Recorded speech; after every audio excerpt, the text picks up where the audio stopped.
Kick Genius, top 25 YouTube basketball players. Let's get it, man.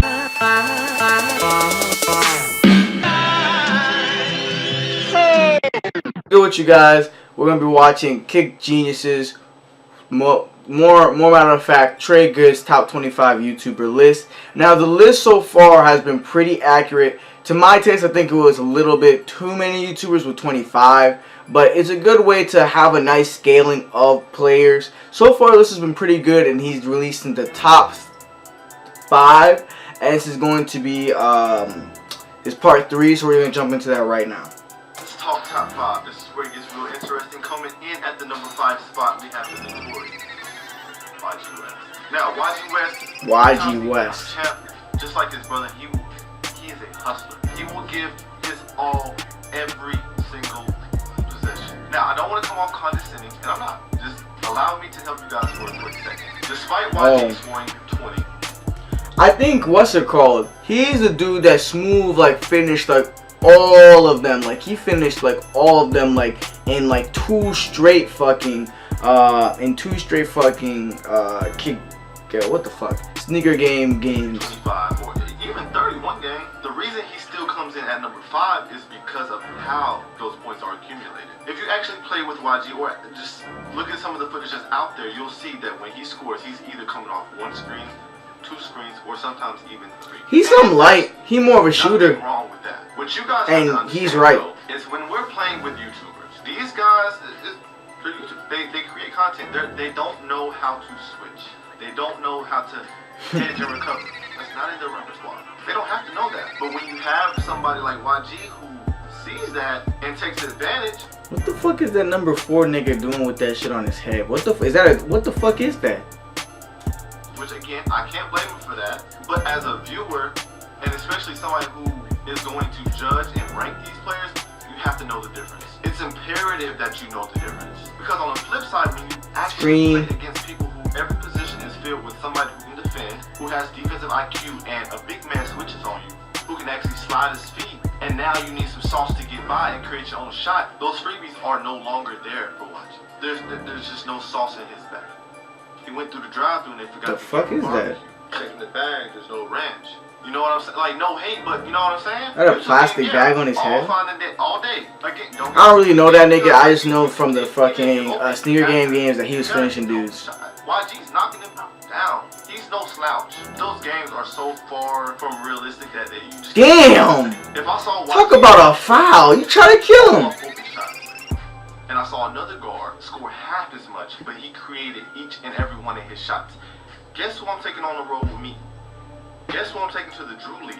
A nigga that can create his own shot. Where there's no slouches. Nobody to really take advantage of. Unless you're really that just good. See what I'm saying? Like, it's you just gotta realize it's not all about stats. I know you guys see the points from the SneakerCon games, but again, we are talking, this is YouTube. You just gotta see past that type of stuff sometimes. Number 4. I'm rolling with Hoopin' Life. I haven't seen that nigga in a long time, bro.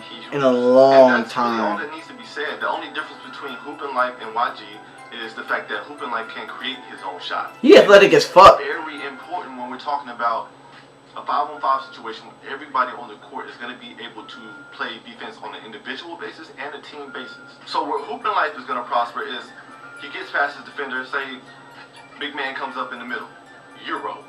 Hoopin' Life has that in his repertoire. Boom, drive past defender. Again, big comes up the block, body.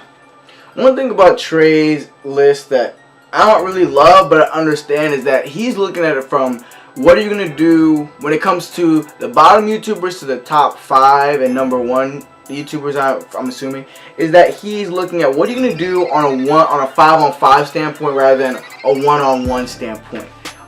It's not what I love to do because I mean none of them are really going to be in a serious 5-on-5 unless it's like a serious pickup game where people are being super physical on one of these SneakerCon games.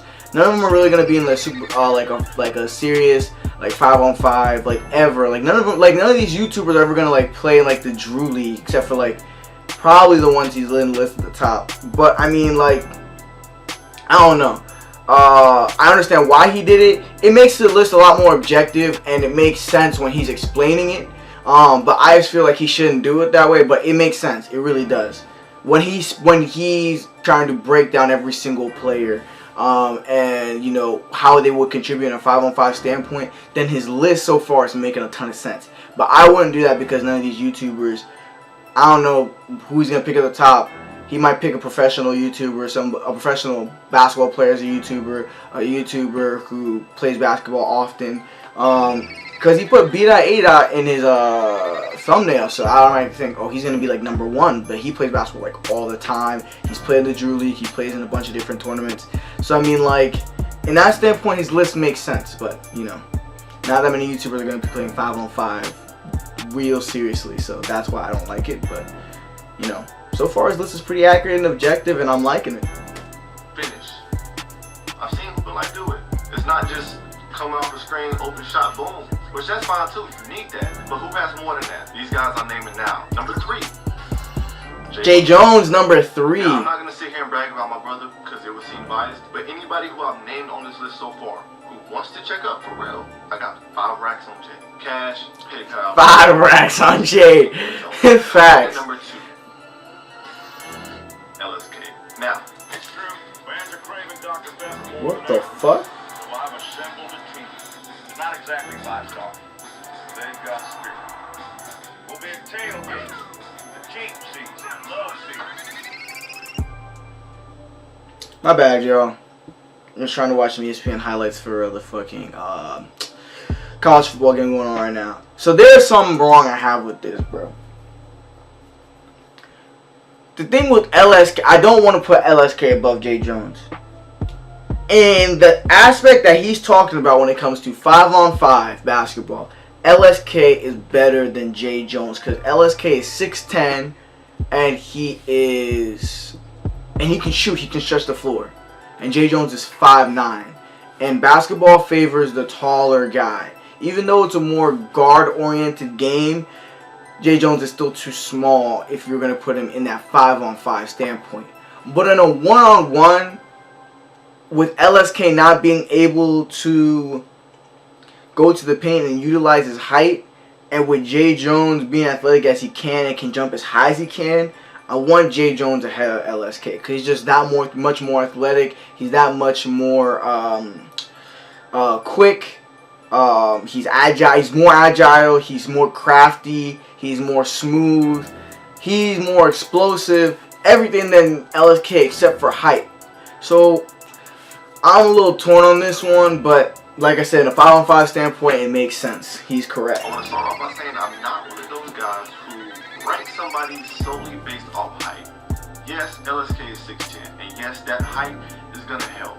But if you're not using that height in That's exactly what I'm saying. way possible, down in the post, then what's the point of even arguing that point? And that's not a knock to LSK. That's a knock to whoever I heard put LSK number 1 because Cash Nasty Subliminal. He's 6'10", and he'll be able to bully anybody he plays based off his height. But LSK doesn't post up though. He will tell you he's not going to post. Because I don't know if you guys paid attention, but he said multiple times that he has some type of head injury. That LSK has like a super long video. I think when he passed like 700 or 600,000 subscribers, something like that. Probably had like 4 or like 5 like concussions or some shit like that. So you know, if he gets another one, he might die or some shit like that. Something like that. Me too. LSK, I ain't been looking. But let's be real. Kudos.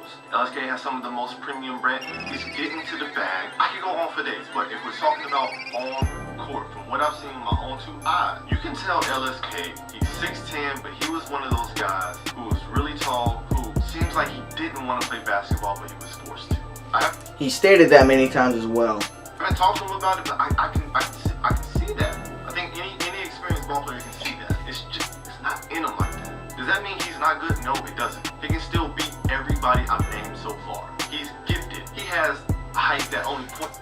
If him and Jay went 1-on-1 10 times in a row, I'll pick Jay Jones to win 6 of those games, or there would be a 5-5 dead even tie. 5% of the whole earth had. But the difference between number 2 and number 1, the number 1 spot is reserved for somebody who can like go. And when I say go, so with LSK being a stretch 4, I assume that his number 1 pick is going to be someone who's actually can play in the NBA. But the thing is, he didn't mention B.A. Soluminati, or himself yet. So he's going to pick one of those 3. I don't know if he's going to have like subcategories like 1A, 1B, 1C or some shit like that. But to be honest, if I did a top 10, I'll put Trey at the top, number 1. That's just me. But I think he's gonna be picking people who like could actually like play in the Drew League or play on the D League or some shit like that. I'm no longer talking about what you've seen necessarily. You can't see this because there's no footage. We're talking YouTubers. In my mind, I'm thinking about who will survive in a real game, a real competitive game. Who will survive? There's an answer for LSK. There's not an answer for the number 1 spot. The number 1 spot, if they're having a good day, wrap it up. Just wrap it up. They're more in the competition with themselves than they are their actual opponent. So without further ado, the number 1 spot goes to King Soul! Number 1. Look at this crazy ass picture. Where did he get? Oh, that was when he was switching shoes. King Soul claims the number 1 spot. But then where? 10,000 hours. Oh, that's Devin Williams, some shit like that. B.A. and Trey. Myself. Now, So we have 4 for number 1. Whoa. Let's hear his explanation. I know. Look, you have to realize that there's some. This list is tricky because there is nothing we can use to distinguish this tier. There is nothing. Even if all 4 of these individuals play one-on-one, let's say Soul Illuminati beats all of us, still don't care. Let's say B-Dot beats all of us one-on-one, still don't care. Because when you get to this level, one-on-one does not define how great you are in the game of basketball. That is irrelevant. The game of basketball is so much bigger. I guarantee you, if us 4 played one-on-one all day, there's not one definite person that would win every time. That's how close it is. Soul is going to win some games. Devin Williams is going to win some games. B-Dot, I'm going to win some games. Every person in this tier, this number 1 spot, has their strengths. So Illuminati, he's 6'6", and like I said, like I get why you guys hate on the guy. I don't know him personally, but like I keep preaching, it doesn't take much to see if a nigga can hoop or not. It takes a couple of dribbles. I can see the way your body stretches out when you do a layup. It's easy. I didn't even need the IRL footage that he put on his channel. I remember seeing a low quality video and I just saw how he go baseline. Like, it was easy. I knew right then that he was better than. Again, these are my niggas, but LSK, I knew it. I know people may not like his personality. I'm not here to judge that. I'm being objective about his basketball. Facts, my guy. Facts. But, like I said, I can tell he can hoop. He's 6'6".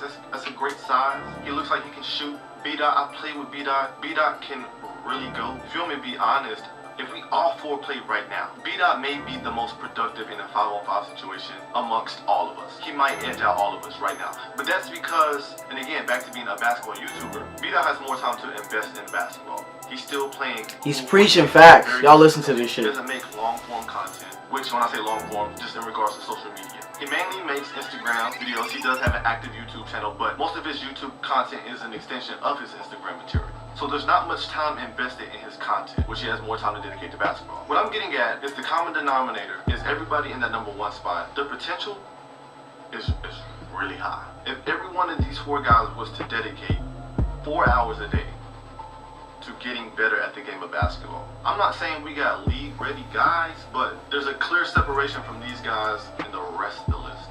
Devin Williams, I don't want to forget about him. This guy, trust me, I've trained with him a couple times. He can go. He's a monster, man. Mr. 10,000 hours, bro. You guys need to go watch his shit. He's some real shit. If you want to go play in the NBA, you gotta watch that nigga's fucking channel, bro. Cause he lays it out for you right in front of your face, smack dab. If you with it, you can with it. If you're not with it, then don't even think about, you know, aspirations. Cause you know, with anything in life, you have to put your all into it, especially when it comes to a competitive sport. Go watch his channel, bro. Go get inspired. Go see what it really fucking takes to get it to the next level. Go watch that shit, my nigga. Denise, Rose, take care of yourself, man. So a lot of talented people that injury will just take out. But I would love to see a healthy Devin Wood. That's scary. He's a monster, man. I'm not gonna sit here and say nothing about myself. Plenty of other people are talking. Let them talk. All I ask is just recognize your sources. So, with that being said, allow me to conclude this list by saying that your position on this list does not reflect how I feel about you personally. Does not reflect how I feel about you as a person. Objective as fuck. I can actually give. The list is over. I don't really need to hear anything else. My battery's almost fucking dead. So I'm gonna just wrap this fucking shit up right now. His list was the most accurate list I've seen in my, like, so far on YouTube out of like the probably 5 or 6 I've seen. His list is very self-explanatory and fits the criteria. His list is accurate for the criteria that he set up in the beginning of the list. His top 5 was perfect. I like the way he delivered it because at the end of the day, he is correct. You just can't distinguish. There's not enough footage out there, first of all. And we're just viewers. We're not basketball analysts. A lot of us that are out here just play basketball for fun. And we've been playing basketball our whole lives. But we're not fucking analysts. We're not fucking pros. He has played with pros. I mean, you know, he had the potential. He really did. I mean, even though his growth spurt was late, he could have grinded his ass on a... Fuck! Oh my god, my guy. What? Fucking ESPN, bro. This is why I fucking hate ESPN sometimes, my guy. Like, the fuck? The bitch ass ads. But yeah, he had the potential. He could have been on some fucking Jonathan Simmons shit and would have grinded his fucking ass off to get to the NBA, probably. But you know, he has this injury history, and his drive isn't there as it used to. I feel like Jay Jones has more drive than Trey, but Trey has a lot of natural talent that really blossomed when he grew and, you know, hit puberty after high school.